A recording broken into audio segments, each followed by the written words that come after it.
Hello friends, हम लोग Khan sir का जो बायोलॉजी का पीडीएफ है उसको पढ़ना शुरू किए थे। और इसमें हम लोग कोशिका चैप्टर पढ़ना शुरू किए थे, सेल, जिसका पार्ट 1 हो चुका था। इसमें हम लोग सारा देख लिए थे कि कोशिका के कौन कौन से अंग होते हैं, अंगों के बारे में पढ़ लिए थे। आज हम लोगों को एनिमल सेल और प्लांट सेल में डिफरेंस देखना था। तो एनिमल सेल देखिए, पहले तो छोटा होता है, ठीक है, जबकि प्लांट सेल जो होता है बहुत बड़ा होता है। एनिमल सेल जो होता है वह गोल होता है, ठीक है, लेकिन यह कैसा होता है, चौकोर होता है, रेक्टेंगल होता है, ठीक है। वॉक्यूल्स इसका जो होता है छोटा होता है, वॉक्यूल्स मतलब राजधानी छोटा होता है। और प्लांट सेल में क्या होता है, वॉक्यूल्स बड़ा होता है।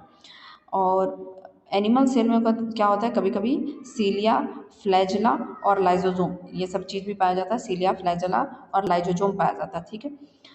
लेकिन प्लांट सेल में क्या होता है, सेल वॉल पाया जाता है, प्लास्टिड पाया जाता है और क्लोरोप्लास्ट पाया जाता है, ठीक है। तो ये सब हम लोग देख चुके थे। और क्या क्या चीज़ दोनों में बराबर पाया जाता है, ठीक है, मतलब एनिमल सेल में भी और प्लांट सेल में भी। तो एनिमल यहाँ थोड़ा दिखाई नहीं दे रहा है, देखिए, एनिमल सेल में भी झिल्ली पाया जाता है, प्लांट सेल में भी झिल्ली पाया जाता है। माइटोकॉन्ड्रिया दोनों में पाया जाता है। राइबोसोम 80S का दोनों में पाया जाता है। ER दोनों में पाया जाता है। गोल्जी बॉडी जो परिवहन करने का काम करता है वो भी पाया जाता है। केंद्रक दोनों में पाया जाता है। सेंट्रोजोम, सेंट्रोजोम तो शायद नहीं देना चाहिए, लेकिन चलो ठीक है, ये भी दोनों में पाया जाता है, क्योंकि प्लांट सेल में सेल प्लेट होता है, ठीक है, सेंट्रोजोम नहीं होता है। ये हम लोग पहले पढ़े थे। चलिए, तो मेरे ख्याल से ये आपको पता चल गया होगा। कोशिका दो प्रकार के होते हैं, ये हम लोग देख लेते हैं। एक प्रोकैरियोटिक, ठीक है, जिसमें 70S राइबोसोम होता है, और एक यूकैरियोटिक जिसमें कि 80S राइबोसोम होता है, ठीक है। तो यूकैरियोटिक में भी पादप और जंतु दोनों आता है, ठीक है। प्रोकैरियोटिक में ज़्यादा कुछ नहीं पाया जाता है, यूकैरियोटिक में बहुत सारा चीज़ पाया जाता है। चलिए हम लोग देखते हैं पहले प्रोकैरियोटिक। इसमें कोशिका के सभी अंग नहीं पाए जाते हैं, बताए ना कि सब कुछ नहीं पाया जाता है।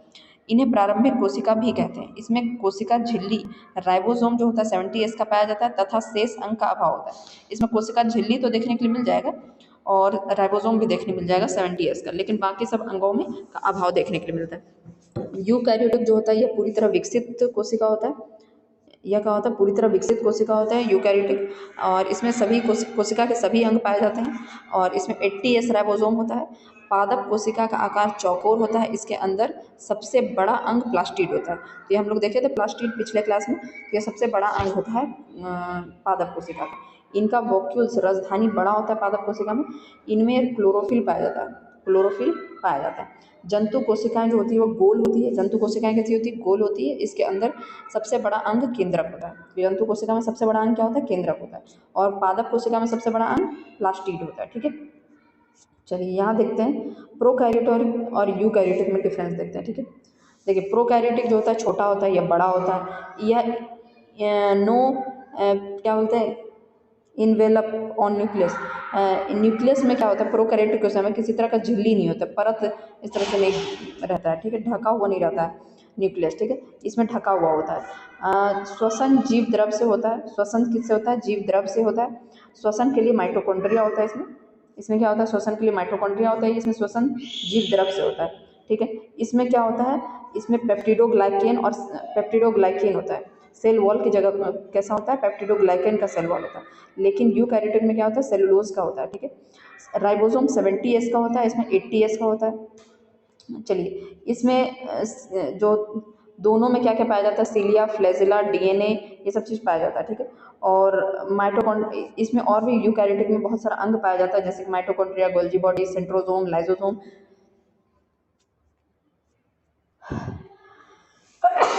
ठीक है। तो ये सारी चीज़ें इसमें पाई जाती है, ठीक है। बिना कोशिका भित्ति वाले कोशिका में क्या नहीं पाया जाता, ठीक है। बिना कोशिका भित्ति वाले कोशिका में क्या नहीं पाया जाता, तो जिसमें कोशिका भित्ति नहीं होता है उस कोशिका में क्या नहीं पाया जाता है, तो उसमें जिसमें कोशिका भित्ति नहीं होती है, ठीक है, तो उसमें क्लोरोफिल नहीं पाया जाता, ठीक है। बिना कोशिका भित्ति वाली कोशिका में क्या नहीं पाया जाता, तो कोशिका भित्ति किस में होती है, प्लांट सेल में होती है। तो प्लांट सेल में क्लोरोफिल होता है, एनिमल सेल में तो होता नहीं है क्लोरोफिल। चलिए, क्रोमोसोम पढ़ते हैं, ठीक है, गुणसूत्र। यह मानव में यह 23 जोड़ी यानी 46 पाए जाते हैं। 23 जोड़ी मतलब क्या हुआ कि एक जोड़ी मतलब दो, तो उसी तरह 23 जोड़ी मतलब उसका दोगुना कर देंगे 46। इसकी खोज वोल्डेयर ने की थी, याद रखिएगा, वोल्डेयर ने। इसकी खोज किसने की थी, वोल्डेयर ने की थी। इसका ऊपरी भाग को सेटेलाइट ऊपरी भाग को क्या कहते हैं, सैटेलाइट कहते हैं। इसके मध्य भाग को सेंट्रोमर कहते हैं। तो ऊपरी भाग को क्या कहते हैं, सैटेलाइट, और मध्य भाग को सेंट्रोमर कहते हैं। ठीक है, ठीक है। और निचले भाग को क्या कहते हैं, टोलोमर कहते हैं। इसके निचले भाग को टोलोमर कहते हैं। इसके बीच में धागे के समान संरचना पाई जाती है जिसे एरन कहते हैं। ठीक है, तो चलिए ठीक है। तो यहाँ पर क्रोमोसोम के बारे में बताया गया है। तो इसके ऊपरी भाग को क्या कहते थे, सैटेलाइट। ऊपर के भाग को सैटेलाइट, नीचे भाग को टोलोमर। ठीक है, और ये बीच के भाग को सेंट्रोमर कहते हैं। और अंदर जो धागे का संरचना पाया जाता है, इसके बीच में धागे के समान संरचना पाई जाती है जिसे एरन कहते हैं। ठीक है, क्या कहते हैं, एरन कहते हैं, एरन कहते हैं। ठीक है, तो यह आपको सारी बातें पता होनी चाहिए, क्या क्या इसमें बोला गया है। ऊपर के भाग को सैटेलाइट, बीच के भाग को सेंट्रोमर, टोलोमर। ठीक है, और अंदर जो भाग पाया जाता है धागे का संरचना, उसको एरन कहते हैं। ठीक है, ARAN, एरन कहते हैं। ठीक है, चलिए आगे देखते हैं। क्रोमोसोम, क्रोमोसोम के अंदर क्रोमोसोम केंद्रक के अंदर पाया जाता है। कहाँ पाया जाता है, न्यूक्लियस के अंदर क्या पाया जाता है, क्रोमोसोम पाया जाता है। क्रोमोसोम के अंदर DNA होता है। क्रोमोसोम के अंदर DNA होता है। ये जो क्रोमोसोम आपको दिख रहा है यहाँ पर, ठीक है, ये जो दिख रहा है, ठीक है, इसी के अंदर क्या है, DNA है। DNA पाया जाता है। DNA के अंदर जीन पाया जाता है। DNA के अंदर क्या पाया जाता है, जीन। जैसे मान लीजिए DNA ऐसे ऐसे है, ठीक है, थोड़ा गलत बन गया है, ठीक है, मान लीजिए कि ऐसे DNA है। देखिए हम बहुत गलत बना दे रहे हैं, इस तरीके से DNA पाया जाता है। ठीक है, ड्राइंग थोड़ा गड़बड़ है मेरा। तो देखिए ये DNA है पूरा, ये पूरा क्या है, DNA है। इसमें से यह जो है जीन है, इतना दूर जीन है, जीन है, जीन है। ठीक है, ये जीन है। तो पहले तो क्रोमोसोम है, देखिए ये क्रोमोसोम है, ये क्रोमोसोम है। इसमें से यहाँ से DNA निकला, मान लीजिए इस तरीके का DNA निकला, और इसमें से ये जो पोर्शन है इसको क्या कहते हैं, जीन कहते हैं। ठीक है, एक एक जीन। जीन पर माता पिता के गुण पाए जाते हैं। जीन पर क्या होता है, माता पिता के गुण पाए जाते हैं। अतः जीन ही अनुवांशिकता का आधार है। जीन ही क्या है, अनुवांशिकता का आधार है। जीन न्यूक्लियोइड्स का बना होता है। जीन किस चीज़ का बना होता है, न्यूक्लियोइड्स का बना होता है। जीन क्या होता है, न्यूक्लियोइड्स का बना होता है। जीन की खोज किसने की थी, जोनाहसन ने की थी। जैसे जीन, जन से जोनाहसन। ठीक है, न्यूक्लियोइड्स का बना होता है। जीन किस चीज़ का बना होता है, न्यूक्लियोइड्स का बना होता है। ठीक है, और जोनाहसन ने इसकी खोज की थी। चलिए आगे देखते हैं। यहाँ पर देखिए, यहाँ पर सारा दिया हुआ है। तो यहाँ सब कुछ दिखा गया, टोलोमर और ये सब कुछ, लेकिन फोटो थोड़ा क्लियर नहीं है। तो हम जो बताएं आपको, यही ये DNA है। ठीक है, और ये जो चीज़ है, ये पूरा DNA है, और इसमें से ये जो चीज़ है, ये ठीक है, ये एक एक चीज़ वो क्या है, वह जीन है। ठीक है, तो चलिए मेल में देखते हैं। मेल में 46 हो गया, ठीक है, जीन। और फीमेल में कितना है, 46 जीन है। ठीक है, दोनों में। उसे बेबी में कितना होगा, तो इधर से आधा जाएगा, इधर से आधा जाएगा, और बेबी में भी क्या होगा, मतलब इधर से 23, मेल में से 23, इधर से भी 23, तो क्या होगा, 46 बेबी में भी होगा। ठीक है, तो देखिए पहले तो 44 क्या होता है, 44 जो जीन होता है वह कैसा होता है, जैसा भी हो। ठीक है, लेकिन यहाँ पर मेल में एक्स्ट्रा एक जीन होता है जिसको XY जीन कहते हैं। ठीक है, XY जीन कहते हैं। इसके बाद इसमें क्या होता है, XX जीन होता है। ठीक है, तो दोनों में से यह सब तो 44 में से यह 22 चला गया, लेकिन इसमें से अब पता नहीं है कि X जाएगा या Y जाएगा। ठीक है, इसमें से तो X जाएगा। ठीक है, लेकिन इसमें से X जाएगा, Y जाएगा, कुछ भी। अगर X चला गया तो इधर से भी X, इधर से भी X।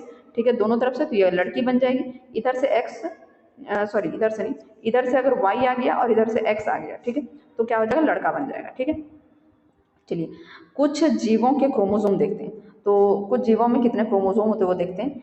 तो जीवाणु में कितने होते हैं, 1 होते हैं। मच्छर में 6 होते हैं। घरेलू मक्खी में 12 होता है। मटर में 14 होता है। प्याज में 16 होता है। नींबू में कितना होता है, कभी कभी 18, और जो बड़ा वाला होता है उसमें 36 होता है। ठीक है, मक्का में 20 होता है। टमाटर में 24 होता है। मेढक में 26 होता है। बिल्ली में 38 होता है। चूहा में 40 होता है। खरगोश में 44 होता है। ठीक है, मानव में 46 होता है। आलू में 48 होता है। चिंपांजी में 48 होता है। तंबाकू में 48 होता है।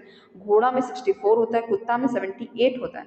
कबूतर में 80 होता है। और टेरिडोफाइट्स में क्या होता है, कितना होता है, 1600 होता है। ठीक है, तो यह सब याद रखिएगा कि जीवाणु में कितने होते हैं, 1 होते हैं।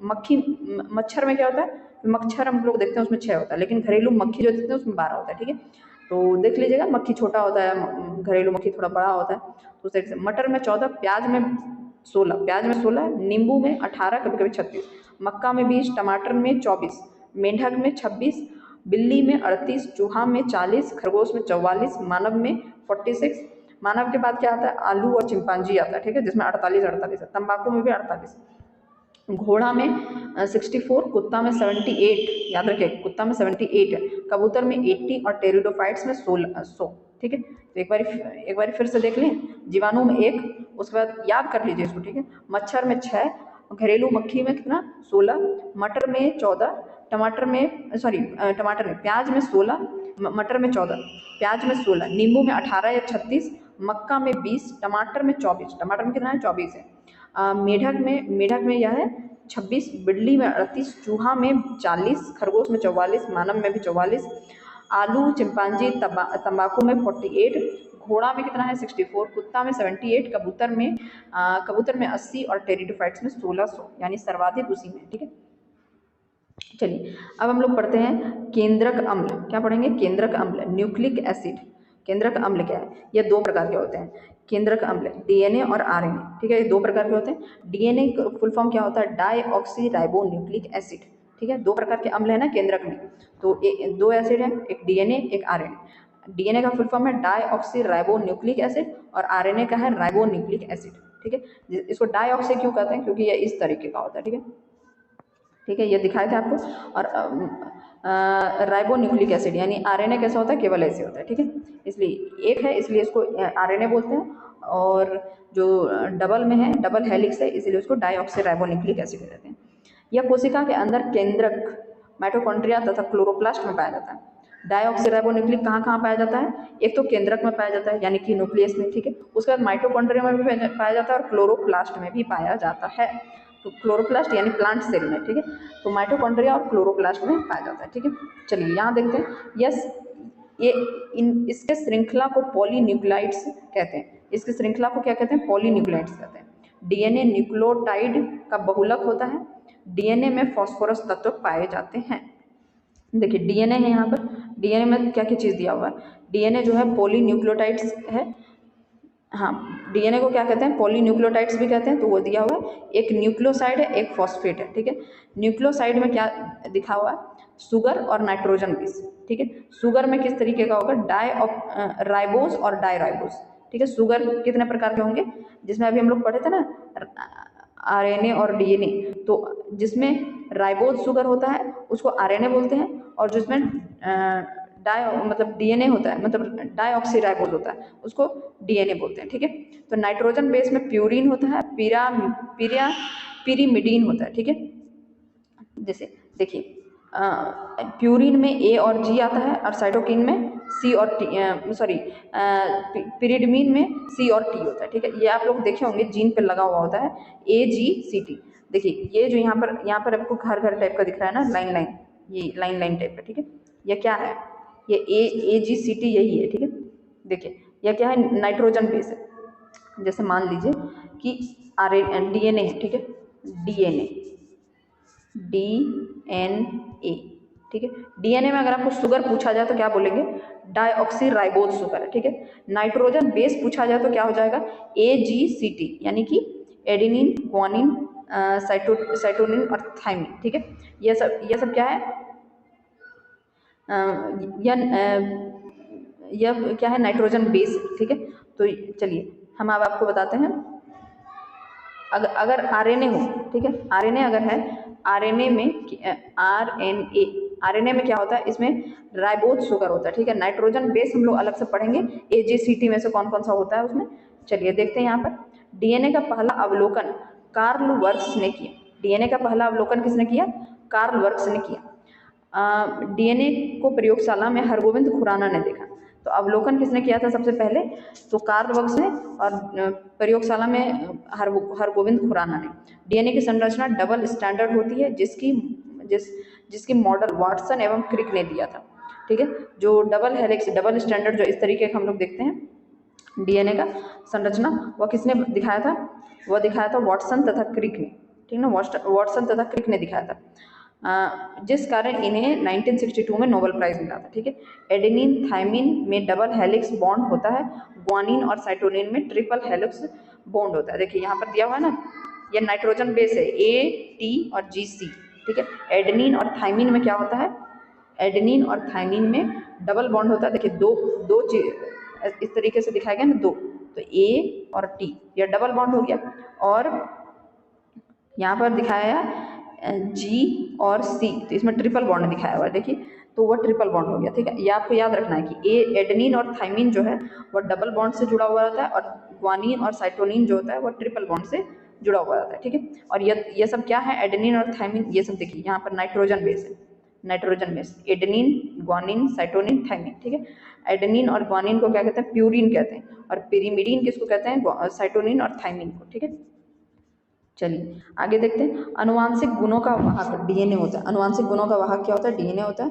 डीएनए अनुक्रम में जीन को चिन्हित करने की प्रक्रिया को एनो एनोटेशन कहते हैं, एनोटेशन कहते हैं। प्रोटीन की जानकारी प्रदान करने वाले डीएनए के भाग को जीन कहते हैं। प्रोटीन की जानकारी प्रदान करने वाले डीएनए को क्या कहते हैं, जीन कहते हैं। डीएनए में नाइट्रोजन बेस क्या होता है, थायमीन होता है, नाइट्रोजन बेस थायमीन होता है। जबकि आरएनए में यह थायमिन जो होता है वो चेंज हो जाता है। ठीक है, हम लोग आरएनए जब पढ़ेंगे तब पता चलेगा। भारत में डीएनए फिंगरप्रिंटिंग हैदराबाद में स्थित है।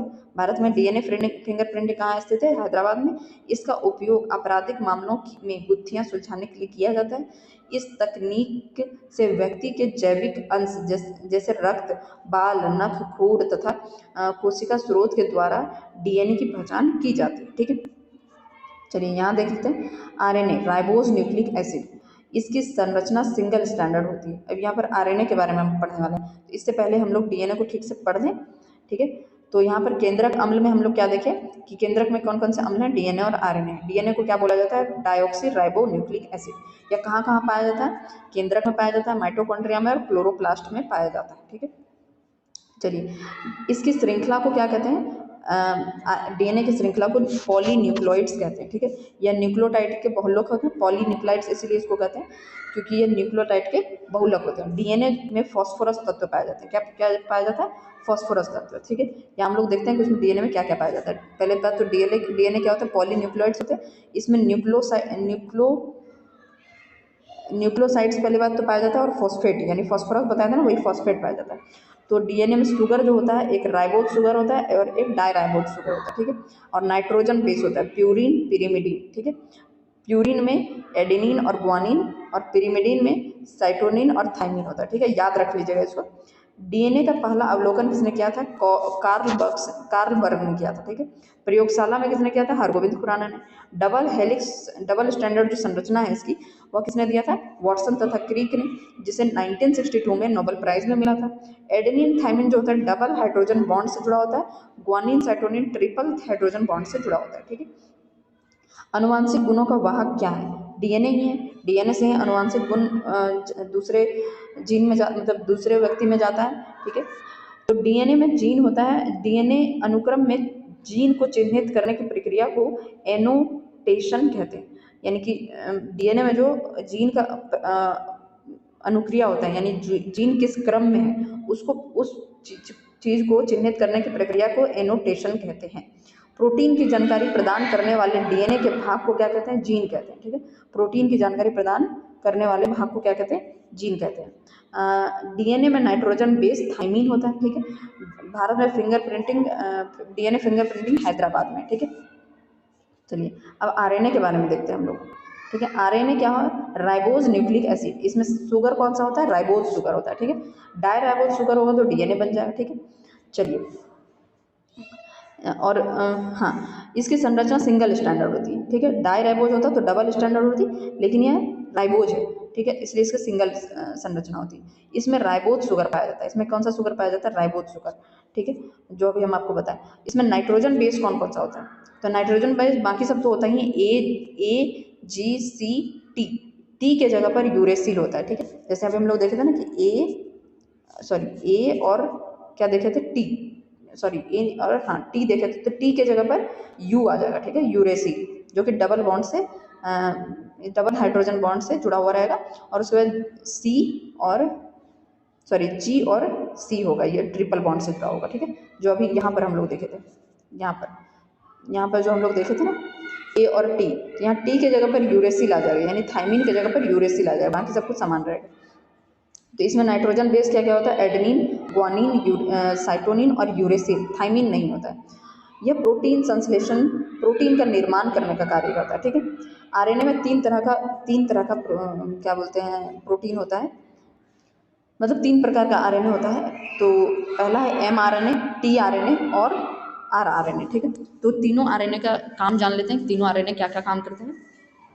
चलिए देखते हैं। मैसेंजर आरएनए क्या है? मैसेंजर आरएनए अमीनो एसिड या यह आवश्यक है कि messenger RNA mRNA amino acid या आवश्यक है कि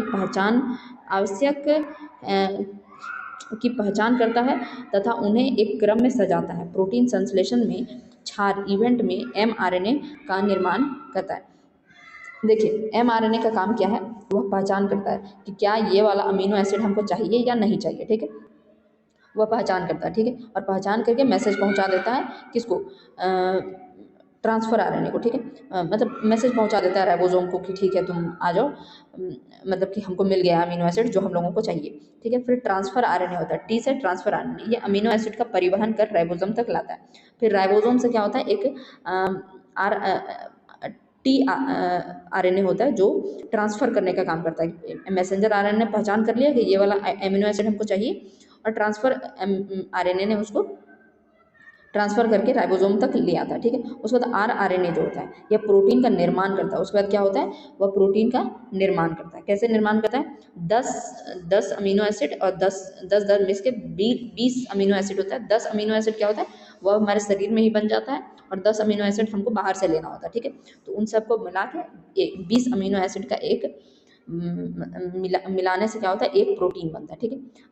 डीएनए से आरएनए बनाना ट्रांसक्रिप्शन कहलाता है, ठीक है। डीएनए से आरएनए बनाने की प्रक्रिया को क्या कहते हैं, ट्रांसक्रिप्शन कहते हैं। अभी हम लोग इसका डायग्राम भी देखेंगे, तो पहले ये देख लेते हैं। आरएनए से पुनः डीएनए बना लेना रिवर्स ट्रांसक्रिप्शन कहलाता है, ठीक है। यानी कि डीएनए से अगर आरएनए बना लिए तो उसको क्या कहेंगे, ट्रांसक्रिप्शन कहेंगे। क्या करना है, एक आपको डीएनए क्या होता है, डबल हेलिक्स होता है या डबल हेलिक्स होता है, ठीक है। ठीक है, इसमें से एक को खींच लीजिए तो क्या हो जाएगा, यह बन जाएगा आरएनए, ठीक है। एक अगर हटा लीजिएगा तो ये आरएनए बन जाएगा ना। देखिए ऐसे है, ऐसे है, इसको अगर हटा लीजिए तो ये आरएनए बन जाएगा, ठीक है। तो इसको क्या कहते हैं, ट्रांसक्रिप्शन कहते हैं। लेकिन फिर से इसको इसमें जोड़ देना, इसको क्या कहते हैं, रिवर्स ट्रांसक्रिप्शन कहते हैं। आरएनए से प्रोटीन बनाना ट्रांसलेशन कहलाता है। आरएनए से क्या होता है, प्रोटीन बनाना। आरएनए जब प्रोटीन यानी जब बनाती है तो इसको क्या कहते हैं, ट्रांसलेशन कहते हैं। प्रोटीन निर्माण का अंतिम अवस्था ट्रांसला कहलाती है। प्रोटीन बनाने का अंतिम अवस्था क्या कहलाती है, ट्रांसला कहलाती है। डीएनए से डीएनए बनाना रेप्लिकेशन होता है। एक डीएनए से डीएनए बना लिए, रेप्लिकेशन होता है, ठीक है। और तो यह सब आपको याद रहना चाहिए। यहाँ पर क्या क्या चीज़ हम लोग पढ़े, डीएनए से आरएनए बनाना ट्रांसक्रिप्शन, डीएनए से आरएनए से पुनः डीएनए बनाना रिवर्स ट्रांसक्रिप्शन, ठीक है। आरएनए से प्रोटीन बनाना ट्रांसलेशन, आरएनए से क्या होता है, प्रोटीन बनाना ट्रांसलेशन, ठीक है। और प्रोटीन निर्माण की अंतिम अवस्था क्या कहलाती है, ट्रांसला कहलाती है, ट्रांसला, ठीक है। और डीएनए से डीएनए बनाने ना रेप्लिकेशन होता है। यहाँ पर देखिए एक फोटो भी दिया हुआ है, देखिए डीएनए से फिर से डीएनए ही बना दिए तो रेप्लिकेशन कहलाएगा। क्या कहलाएगा, रेप्लिकेशन कहलाएगा। डीएनए से आरएनए बना लिए तो क्या कहलाएगा, ट्रांसक्रिप्शन। और आरएनए से अगर फिर से डीएनए बना लिए तो रिवर्स ट्रांसक्रिप्शन, ठीक है। आरएनए से प्रोटीन अगर बनाए तो ट्रांसलेशन, ठीक है। आरएनए से प्रोटीन अगर बना लिए तो ट्रांसलेशन, ठीक है। चलिए कोशिका विभाजन देखते हैं हम लोग। कोशिका विभाजन ना देख के हम लोग पहले रिवीजन कर लेते हैं, और उसके बाद इस वीडियो को यहीं पर ख़त्म कर देंगे, और उसके बाद नेक्स्ट पार्ट में हम लोग कोशिका विभाजन देखेंगे, ठीक है। एनिमल सेल में हम लोग देखे थे कि एनिमल सेल कैसा था, छोटा था, ठीक है। प्लांट सेल बड़ा था, एनिमल सेल गोल था, और प्लांट सेल चौकोर था। वॉक्यूल्स छोटा था, वॉक्यूल्स बड़ा था। एनिमल सेल में सीलिया फ्लैजिला लाइजोजोम था। प्लांट सेल में सेल वॉल, प्लास्टिड, क्लोरोप्लास्ट, ये सब था। उसके बाद दोनों में क्या क्या चीज़ था, तो झिल्ली था, मतलब कोशिका झिल्ली, mitochondria, ribosome, ER, Golgi body, केंद्रक, सेंट्रोसोम, ये सब था, ठीक है। प्रोकैरियोटिक और यूकैरियोटिक देख लेते। प्रोकैरियोटिक में क्या है, सभी अंग नहीं पाए जाते हैं और 70S होता है, 70S राइबोसोम पाया जाता है। यूकैरियोटिक में क्या है, यह पूरी तरह विकसित होता है, यह पूरी तरह विकसित होता है, और इसमें सभी कोशिका के अंग पाए जाते हैं। 80S राइबोसोम होता है। इसके अंदर पादप कोशिका चौकोर होता है, और जो इसके पादप कोशिका का सबसे बड़ा अंग कौन सा होता है, प्लास्टिड होता है। इनका वॉक्यूल जो होता है पादप कोशिका का बहुत बड़ा होता है। क्लोरोफिल पाया जाता है। जंतु कोशिका गोल होता है, जंतु कोशिका गोल होता है। सबसे बड़ा अंग केंद्रक होता है जंतु कोशिका में, केंद्रक मतलब न्यूक्लियस, ठीक है। उसके बाद यहाँ पर गुणसूत्र के बारे में यानी क्रोमोजोम के बारे में देखे थे। ये 23 क्रोमोजोम था, 23 जोड़े क्रोमोजोम थे यानी 46। ऊपर वाले को सैटेलाइट बोलते थे, बीच वाले को सेंट्रोमर कहते हैं, सेंट्रोमर, और नीचे वाले को टोलोमर कहते थे, ठीक है। और इसके बीच जो क्रोमोजोम के बीच धागेनुमा संरचना है उसको क्या कहते हैं, एरन कहते हैं, ठीक है। उस क्रोमोजोम के अंदर क्या पाया जाता है, क्रोमोजोम के अंदर क्रोमोजोम केंद्रक के अंदर पाया जाता है यानी न्यूक्लियस के अंदर क्रोमोजोम पाया जाता है, ठीक है। क्रोमोजोम पाया जाता है इस तरीके से। और क्रोमोजोम के अंदर डीएनए होता है, क्रोमोजोम के अंदर डीएनए होता है, डीएनए के अंदर जीन पाया जाता है। जीन जो होता है वही माता पिता के गुणों को ट्रांसफर करता है। जीन जीन न्यूक्लियोटाइड्स का बना होता है। और जीन की खोज किसने की थी, जॉन हांसन ने की थी, ठीक है। जॉन हांसन ने की थी, जॉन हांसन ने, ठीक है। यहाँ पर देखिए, यहाँ पर तो हम लोग देखे ये थे। चलिए यहाँ पर जीवाणु में कितने होते हैं, एक क्रोमोजोम होता है। मच्छर में 6, घरेलू मक्खी में 12, मटर में 14, प्याज में 16, नींबू में 18 और 36, मक्का में कितना होता है 20, टमाटर में 24, मेंढक में 26, बिल्ली में 28, बिल्ली में 38, चूहा में 40, बिल्ली में 38, चूहा में 40, ठीक है। बिल्ली या छोटा बड़ा सा कोई इसका मतलब नहीं है। तो बिल्ली में 38, चूहा में 40, ठीक है। खरगोश में 44, मानव में 46, आलू, चिंपांजी और तंबाकू में 48, ठीक है। घोड़ा में 64, कुत्ता में 78, कबूतर में 80, टेरिडोफाइट्स में 1600 सर्वाधिक, ठीक है। डीएनए के 2 प्रकार के जो केंद्रक अम्ल होते हैं वो हम लोग देखे थे, डीएनए और आरएनए। डीएनए क्या है, डाइऑक्सी राइबो न्यूक्लिक एसिड, ठीक है। ये कहाँ कहाँ पाया जाता है, तो केंद्रक में, माइटोकॉन्ड्रिया में, क्लोरोप्लास्ट में पाया जाता है, ठीक है। तो यहाँ पर हम लोग देखे थे डीएनए जो है वो पॉलीन्यूक्लाइड्स की श्रृंखला है और इसमें फॉस्फोरस होता है, ठीक है। तो देखे थे यहाँ पॉलीन्यूक्लाइड्स, देखिए पॉलीन्यूक्लाइड्स, इसमें न्यूक्लियोसाइड्स होता है और फॉस्फेट होता है। न्यूक्लियोसाइड्स में 2 चीज़, शुगर और नाइट्रोजन बेस। शुगर में राइबोज शुगर, डाइऑक्सी राइबोज, ठीक है। और नाइट्रोजन बेस में प्यूरिन, पिरिडमिन, ठीक है। प्यूरिन में क्या क्या आता है, एडेनिन, ग्वानिन, और पिरिडमिन में साइटोनिन, थाइमिन, ठीक है। ये याद रखिएगा। उसके बाद हम लोग देखते हैं यहाँ पर डीएनए का पहला अवलोकन कार्ल बक्स ने किया था प्रयोगशाला में। हरगोविंद खुराना ने इस डबल स्टैंडर्ड मॉडल वाटसन तथा क्रिक ने 1962 में नोबेल प्राइज भी मिला था। उसके बाद एडेनिन और थाइमिन जो है डबल हाइड्रोजन बॉन्ड से जुड़ा हुआ, ग्वानिन और साइटोनिन ट्रिपल हाइड्रोजन बॉन्ड से जुड़ा हुआ है, ठीक है। अनुवांशिक गुणों का ट्रांसफर कौन करता है, डीएनए करता है। डीएनए में जीन अनुक्रम को चिन्हित करने की प्रक्रिया को एनोटेशन कहते हैं, एनोटेशन कहते हैं। प्रोटीन की जानकारी देने वाले डीएनए को जीन कहते हैं। डीएनए में नाइट्रोजन बेस कौन सा होता है, थाइमिन होता है, ठीक है। और आरएनए में क्या होता है, यूरेसिल होता है। डीएनए फिंगर प्रिंटिंग कहाँ पर है, हैदराबाद में, भारत में, ठीक है। आरएनए की अगर हम बात करें, आरएनए जो है सिंगल स्टैंडर्ड होता है। राइबोज शुगर होता है, नाइट्रोजन बेस, एडेनिन, ग्वानिन, साइटोनिन और यूरेसिल होता है, ठीक है। यह प्रोटीन संश्लेषण में सहायक होता है। 3 प्रकार के आरएनए होते हैं, एमआरएनए, टीआरएनए, आरआरएनए, ठीक है। एमआरएनए क्या करता है, मैसेज देता है कि हमको जो अमीनो एसिड चाहिए वो हम लोगों को मिल गया है। टीआरएनए क्या करता है कि ट्रांसफर करने का काम करता है वो अमीनो एसिड को। और आरएनए जो है वह प्रोटीन का निर्माण करता है, ठीक है। अब यहाँ पर क्या था कि डीएनए से डीएनए का बनना क्या कहलाता है, रेप्लिकेशन कहलाता है। डीएनए से आरएनए का बनना ट्रांसक्रिप्शन कहलाता है। आरएनए से फिर से डीएनए बन जाए रिवर्स ट्रांसक्रिप्शन कहलाता है। आरएनए से प्रोटीन बनाना ट्रांसलेशन कहलाता है, ठीक है। और प्रोटीन निर्माण की अंतिम अवस्था क्या कहलाती है, ट्रांसला कहलाती है, ट्रांसला, ठीक है।